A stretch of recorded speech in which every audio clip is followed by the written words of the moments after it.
All right. Welcome to your personalized deep dive. You sent us this YouTube video Oh, yeah, with a pretty eye-catching title, I gotta say. it is. Must see. Fearless PM Mia Mottley sends a warning to the U.S. government to leave Jamaica. Wow, that's So before anyone listening thinks we're going to be talking about, Jamaican independence or something, right. I just want to be upfront. Yeah, The title's a little bit, how do I put this?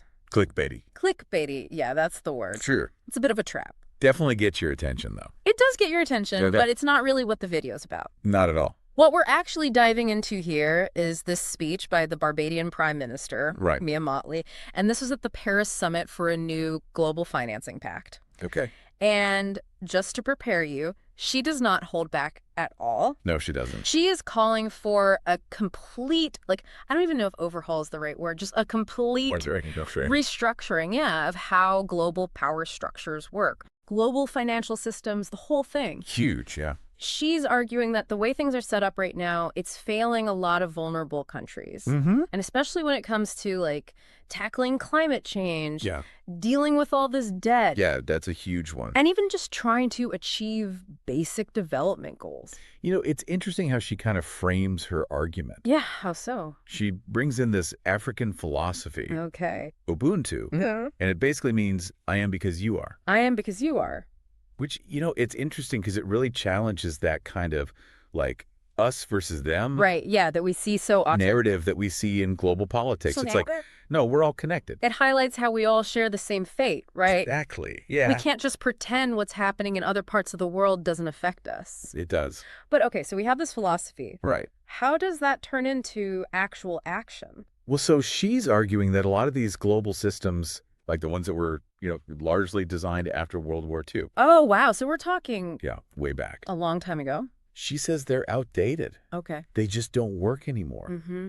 And that they actually perpetuate this system where you have, first-class citizens and second-class citizens. That's a powerful way to put it. Yeah, and it makes you think, this was built in a totally different world. Wow, yeah, how different things were. And she's basically saying we need a major update. That first class and second class thing is, really striking. It is, yeah. It's like we're not all playing by the same rules. Exactly, yeah. But how does that connect to, what we were talking about with climate change and debt? So she really brilliantly connects those issues. Okay. Because, at first they seem kind of separate. Yeah, they do seem kind of separate. But she argues that, all this historical exploitation of developing countries Okay. through colonialism, unfair trade, all of that, Yeah. it's actually contributed to making them much more vulnerable to climate change today. Makes sense. And then on top of that, they're burdened with all this debt. Oh, right, from all that exploitation. Exactly. It's like a double whammy. So they're being penalized twice. Exactly. First by, what happened in the past, Mm. and then by the fact that they have to go into debt to deal with the consequences. Yeah, and that's where her critique of these global financial systems comes in. Okay, the big institutions. Yeah, like the IMF and the World Bank. Okay. And she says that they're often part of the problem, not the solution. Wow. And she even goes so far as to say we need to hold corporations accountable Really? because their influence, she argues, is often as big as entire nations. Wow, that's a really bold statement. It is, yeah. It's like she's saying to these big corporations, hey, you benefited from all this for a long time. Right. Now it's time to actually share the burden of fixing it. Exactly. That's a tough stance. A very bold stance. Yeah. And, what makes her message even more powerful, I think, is that she's speaking from her own experience. Yes, absolutely. She talks about how Hurricane Elsa recently hit Barbados. Right. And, she's reminding everyone that these aren't just theoretical issues. Right. This is really affecting people's lives. Yeah, people are really dealing with this right now. So she's bringing this global issue down to a personal level. Mm-hmm. It's one thing to talk about, climate change in the abstract. Yeah. It's another to see it happening in your own backyard. Exactly. It brings it home. Okay, so we've got this outdated system, Mm-hmm. this history of exploitation, this really pressing issue of climate change. Like a lot. Where do we even start to unpack all of this? Well, she argues that we have to start by just acknowledging how all these issues are connected. Okay. The legacy of colonialism, Right. the way that power works in the global financial system right now. Yeah. And the fact that climate change is hitting some countries way harder than others. It's all intertwined. Yeah, exactly. So it's not just about fixing one thing. It's about seeing the whole picture. It is, yeah. But, okay, what does that actually look like? Well, she's calling for a pretty radical rethink of global governance. Okay. And financial systems. Big changes. Big changes, yeah. What specifically? She wants debt relief for these developing countries. Okay. More access to grants instead of loans. That makes sense. And just a more equitable distribution of resources to deal with climate change. So she's not just pointing out problems, she's offering solutions. She is, yeah. But can these solutions actually be implemented? That's the big question. Yeah. It's one thing to say we need to change things. Right. But it's another to actually do it. And that's what makes this so interesting. Okay. Because she's really challenging the foundations of how the whole world works. Mm-hmm. She's asking us to acknowledge all the injustices that got us here. Yeah.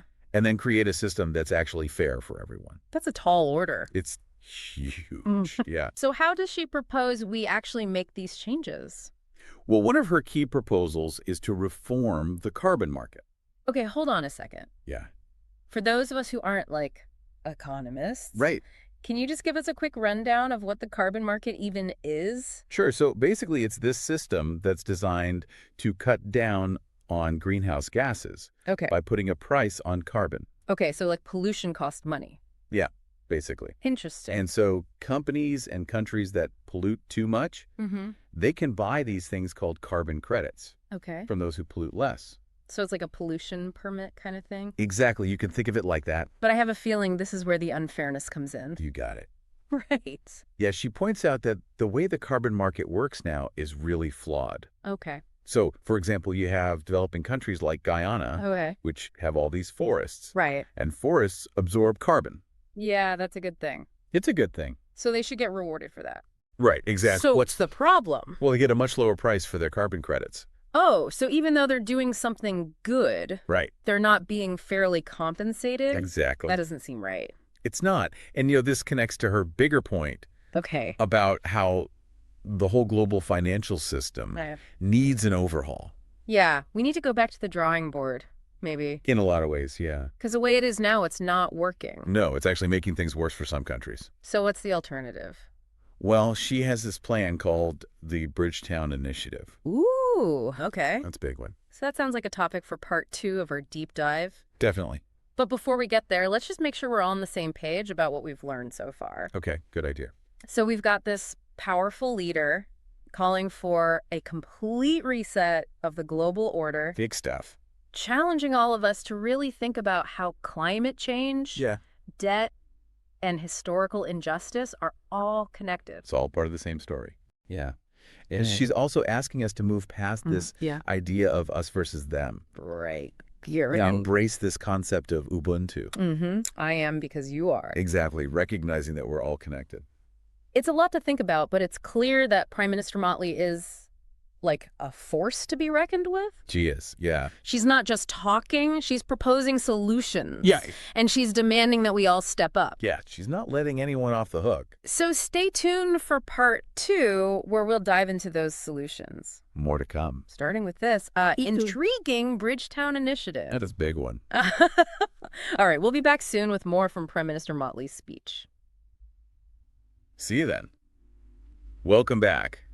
We were just about to get into Prime Minister Mottley's Bridgetown Initiative.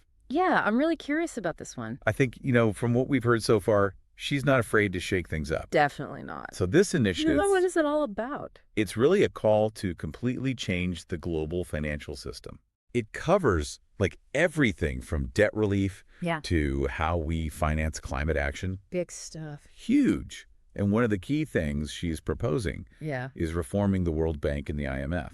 Okay, those are the big players, right? Yeah, they've historically had a ton of power, especially when it comes to dictating what economic policies developing countries have to follow. So it's about shifting that power a little bit. Exactly. Giving those countries more say in what happens to them. Exactly, because, those institutions have been criticized a lot. Yeah, for sure. For imposing all these harsh austerity measures. Right, when economies are already struggling. Yeah. And she's saying they need to be way more responsive to the unique challenges that developing nations are facing, especially with climate change.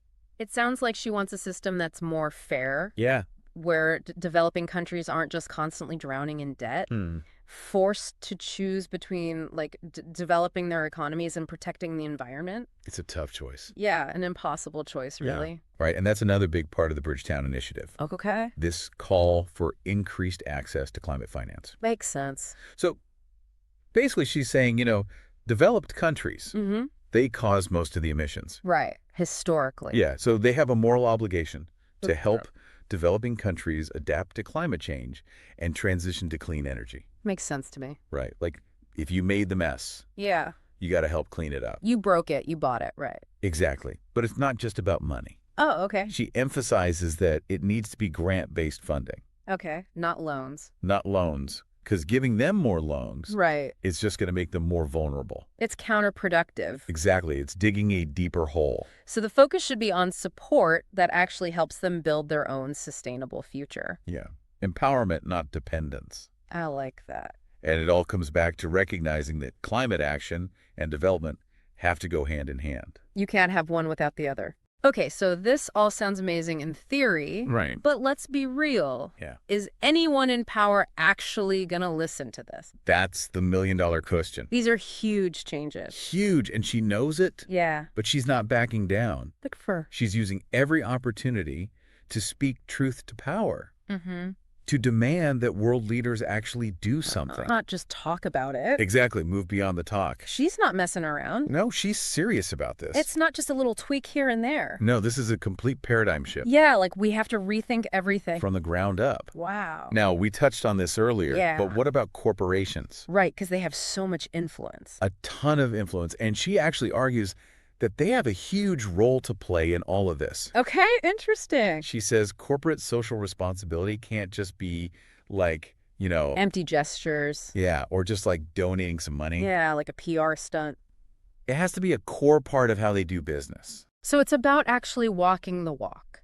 Yeah, not just talking the talk. Okay, so what does that look like? It means taking concrete steps to reduce their environmental impact, make sure they have fair labor practices throughout their supply chains. Yeah, so it's not just about the final product. No, it's the whole process. It's about the impact on people and the planet. Exactly, and she's calling for a real shift in corporate culture. Okay.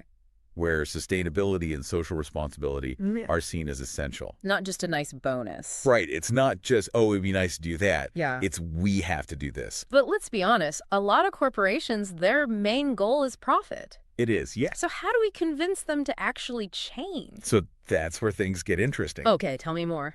She's saying we need to create a system where good behavior is rewarded. Okay. And bad behavior is penalized. So like a carrot and stick approach. Kind of, yeah. Interesting. This could involve things like carbon taxes, stricter environmental regulations. Makes sense. And incentives for companies that are actually doing the right thing. So it's about making it good business to be good. Yeah, aligning those incentives. That's smart. Because ultimately, she sees economic incentives and social and environmental goals as all connected. Yeah, we can't separate them. No, we can't. It's all part of the same system. Exactly. And I think what's so inspiring about all of this is that she's not just doom and gloom. Right. She's offering a hopeful vision. Yeah, like things can actually get better. Exactly. And she's saying, we can do this. It's empowering. It is. She's saying, we're not powerless. We have agency. Exactly. And, you mentioned earlier how this all connects back to our own lives. Oh, yeah, I'm glad you brought that up.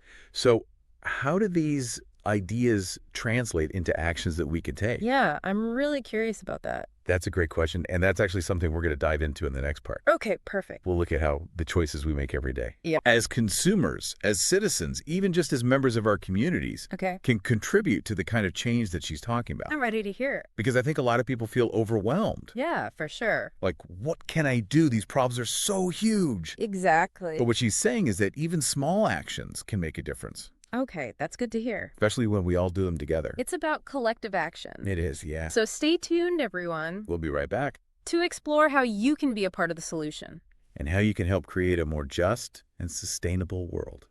Welcome back for the final part of our deep dive. We've spent this episode talking about Prime Minister Mottley's message about the global financial system. Right, how it needs a major reset. Yeah, and her vision for a more just and sustainable world. Exactly. Now we got to talk about you, the listener. Yeah, this is where it gets personal. Because it's easy to feel kind of overwhelmed by all this, right? Totally. These problems seem so huge. Like, what can one person do? But her message is all about empowering us. Okay, I like that. Reminding us that change starts with individuals. So where do we even begin? Well, one of the biggest things you can do is become a more conscious consumer. Okay, what does that mean? She talks about the power of our choices. Okay. Like really thinking about where the things we buy come from.